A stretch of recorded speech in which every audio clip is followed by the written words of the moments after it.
بسم اللہ الرحمن الرحیم الحمد للہ رب العالمین والصلاة والسلام علی سید الانبیاء والمرسلین وعلی عباد اللہ الصالحین اللہم صلی علی محمد وعلی آل محمد کما صلیت علی ابراہیم وعلی آل ابراہیم انکا حمید مجید اللہم بارک علی محمد وعلی آل محمد کما بارکت علی ابراہیم وعلی آل ابراہیم انکا حمید مجید۔ ناظرین و سامعین السلام علیکم ورحمۃ اللہ وبرکاتہ۔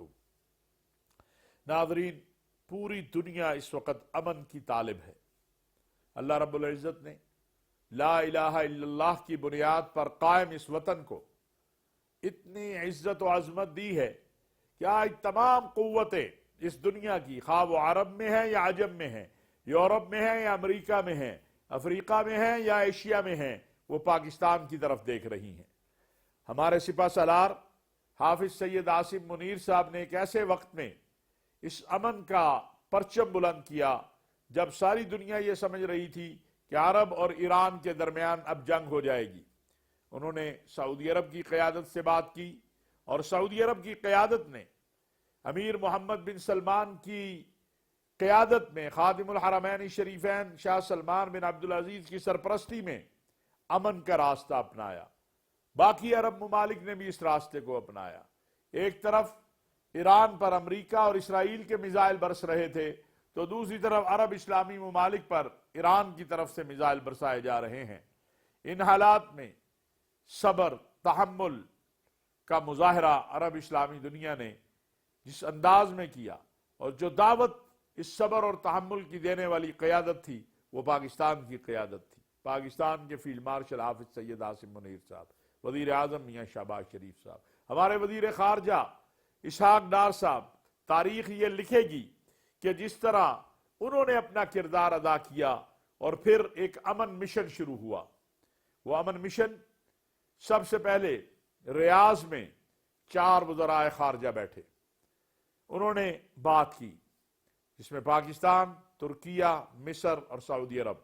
پھر یہ اسلام آباد میں بیٹھے، اور ایک ایسا وقت جس میں امریکی صدر نے بہت ہی عجیب انداز میں دھمکیوں کا سلسلہ شروع کیا۔ ایک بار پھر جب دنیا مایوسی کی طرف جا رہی تھی، پاکستان کی قیادت نے، بالخصوص فیلڈ مارشل حافظ سید عاصم منیر صاحب نے، اس مایوسی سے لوگوں کو نکالا، اور یہ نوید بنی ہے، یہ امید پیدا ہوئی ہے کہ امن کی جیت ہوگی، امن کا پرچم بلند ہوگا انشاءاللہ۔ ہم سب کو دعا بھی کرنی چاہیے۔ آپ یقین رکھیے کہ ہمارے قیادت جو کوششیں کر رہی ہے، اس کا مقصود صرف ایک ہے کہ بے گناہ انسانیت کا جو قتل عام جنگوں میں ہوتا ہے، جو ملک تباہ ہو جاتے ہیں۔ آپ دیکھیے آج کیا حالات ہو گئے ہیں۔ ایران پہ بمباری، ایران سے جو میزائل متحدہ عرب امارات میں جا رہے ہیں، وہاں تباہی، بحرین میں تباہی، کویت میں تباہی، سعودی عرب کے اندر اللہ کا شکر ہے کہ سعودی عرب کا مضبوط نظام، اس کی وجہ سے نقصان کم ہو رہا ہے، لیکن جو نقصان ان میزائلوں کو اور ان ڈرونوں کو گرانے کا ہو رہا ہے، وہی پیسہ اگر کسی اور کام میں لگ جائے، کسی دین کے کام میں لگتا، کسی انسانیت کے کام میں لگتا، تو کتنا ہی بہتر ہوتا۔ امریکی قیادت کو بھی اس بات کو ضرور سامنے رکھنا چاہیے کہ جنگوں سے کچھ حاصل نہیں ہوتا۔ عراق کی جنگ دیکھ لیں، افغانستان کی جنگ دیکھ لیں، کیا حاصل ہوا ہے اس سے؟ یہ ایران کی جنگ سے بھی کچھ حاصل نہیں ہونے والا، اس لیے کہ قومیں اور ملک اس طرح ختم نہیں ہوتے ہیں۔ آپ نے خامنائی صاحب کو شہید کر دیا، آپ نے آرمی چیف، آپ نے انٹیلیجنس چیف، ایئر چیف، لیکن متبادل قیادت آپ کے سامنے ہے۔ ٹیبل پر ہی جنگوں کے بعد بھی مسائل حل ہوتے ہیں۔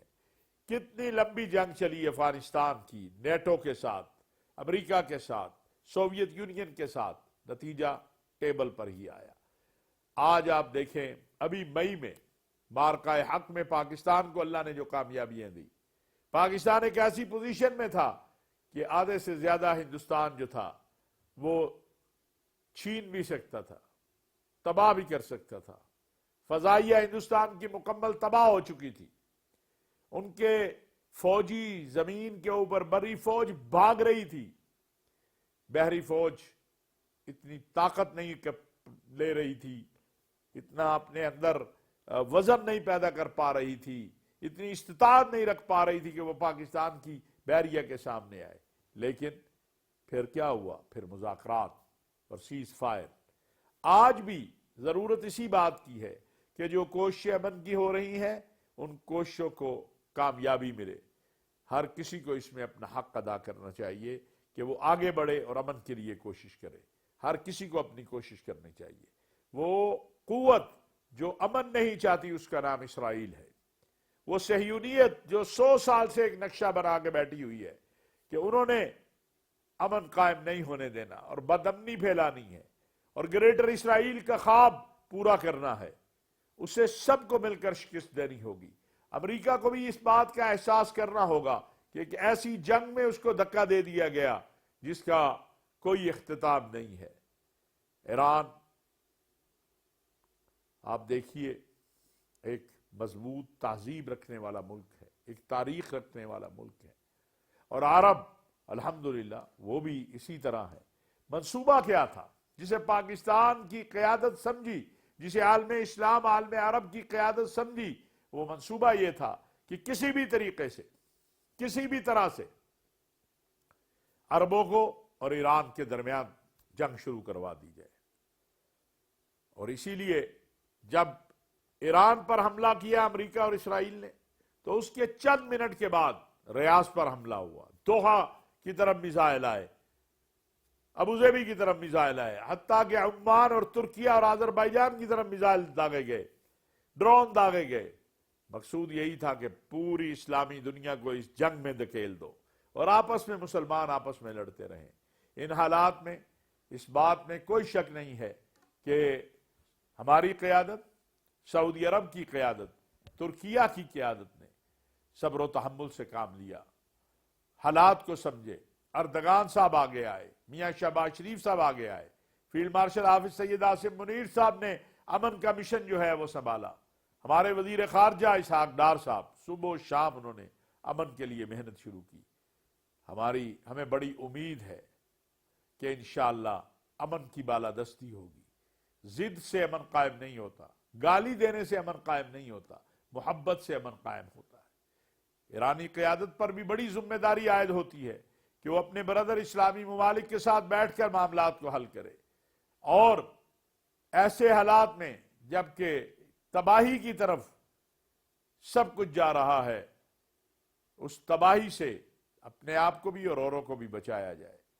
امریکی صدر کو بھی مشورہ دینے والوں کو مشورہ دینا چاہیے کہ اگر قومیں ختم ہوتی تو پھر تو آج افغانستان نہ ہوتا، اگر قومیں ختم ہوتی تو پھر آج عراق نہ ہوتا، اگر قومیں ختم ہونی ہوتی تو پھر آج یمن نہ ہوتا. ایسا نہیں ہے، ایسا نہیں ہے. اس غلط فہمی کو دور کر لیجیے. وہ جو کہتے تھے چند گھنٹوں کے اندر ایران میں تبدیلی آ جائے گی، وہ موساد کی معلومات یا موساد کا بنایا ہوا نظام جس میں کہا جا رہا تھا کہ جو ہی خامنائی صاحب کو اوپر حملہ ہوگا اس کے چند گھنٹوں بعد ایران کی قوم اٹھ جائے گی اور ایران میں انقلاب آ جائے گا، وہ کدھر گئے؟ آج تو کوئی ایک فرد بھی ایران میں ان کا حامی نظر نہیں آتا، بلکہ وہ خود بھی جو خود ایران نہیں آ سکتے وہ ایران میں کیا انقلاب لائیں گے. اس لیے میں یہ سمجھتا ہوں کہ اس وقت ضرورت اسی بات کی ہے کہ جو کوششیں ہو رہی ہیں ان کوششوں کو مضبوط کیا جائے. سعودی عرب ممالک نے جس تحمل کا مظاہرہ کیا، سعودی عرب کے ولی عہد امیر محمد بن سلمان نے جس ویژن اور سوچ سے امن کے چانس دیا ہے، موقع دیا ہے، اس سے استفادہ سب کو کرنا چاہیے. اگر خدا نخواستہ سعودی عرب جوابی حملے شروع کر دیتا تو یہ جنگ ایک عالمی جنگ بن جاتی. اگر عرب جوابی حملے شروع کر دیں یہ جنگ ایک عالمی جنگ بن جاتی. ہمیں اس بات کا بھی حقائق کی دنیا میں احساس رہنا چاہیے کہ پاکستان ضامن بنا کہ سعودی عرب کی سرزمین ایران کے خلاف استعمال نہیں ہوگی، اور آج تک کوئی دلیل نہیں ہے کہ سعودی عرب کی سرزمین سے ایران پر کوئی حملہ ہوا ہو. اسی طرح خلیجی ممالک باقی بھی دعویٰ کر رہے ہیں، کویت بھی کہہ رہا ہے، امارات بھی کہہ رہا ہے، بحرین بھی کہہ رہا ہے. ایسے حالات میں جب آپ کا دشمن غلط فہمیاں پھیلا کر پراپوگنڈا کر کے آپ کو متصادم کرنا چاہے، آپ کے پاس ایک ہی راستہ بچتا ہے، اور وہ راستہ ہے رابطے کا۔ جب رابطے ہوتے ہیں پھر ضابطے بھی پیدا ہو جاتے ہیں۔ رابطہ آپس میں پیدا کرنا، پاکستان کی قیادت جو کوششیں کر رہی ہے، انشاءاللہ سعودی عرب بھی اس میں معاون ہے، ترکیہ بھی معاون ہے، مصر بھی ہے، اور بھی امن چاہنے والے اس میں معاون ہیں۔ امریکہ کی قیادت میں بھی ایسے لوگ موجود ہیں جو یہ شعور رکھتے ہیں کہ جنگ سے مسائل حل نہیں ہوتے، مذاکرات ہونے چاہیے۔ انشاءاللہ ہمیں بڑی امید ہے کہ اللہ رب العزت امن کو کامیابی دیں گے۔ یہ کوششیں میں آپ سے بھی گزارش کروں گا کہ ہر نماز میں، خصوصی دعاؤں میں امن کے لیے دعا کریں، پاکستان کی قیادت کی امن کی کوششوں کو، امن مشن کو کامیابی کے لیے دعا کریں۔ انشاءاللہ امن کا پرچم اسلام آباد سے بلند ہوگا، پاکستان سے بلند ہوگا، اور اس پاکستان کے پرچم کو جو لا الہ الا اللہ کی بنیاد پر قائم ہوا ہے، اس کو اور عزت ملے گی، اور آبرو ملے گی۔ نیت ٹھیک ہو، ارادہ ٹھیک ہو تو اللہ نے کہا ہے وَمَن يَتَوَكَّلْ عَلَى اللَّهِ فَهُوَ حَسْبُهُ، تم اللہ پر توکل کر لو، اللہ تمہارے لیے کافی ہو جائے گا۔ جب اللہ آپ کے پاس ساتھ ہو پھر کوئی آپ کو شکست نہیں دے سکتا، پھر آپ کو کوئی گرا نہیں سکتا۔ جو ہم مشن ہمارے فیلڈ مارشل صاحب نے شروع کر رکھا ہے، وزیر اعظم، وزیر خارجہ نے، ہم دعا گو ہیں کہ وہ امن کا مشن کامیاب ہو، مسلم امہ کی وحدت اور اتحاد قائم ہو، اور آپس کی جنگیں ختم ہوں، اور یہ جو جنگ ہمارے ایرانی بھائیوں پر مسلط کی گئی ہے اس کا بھی خاتمہ ہو۔ وما علینا الا البلاغ۔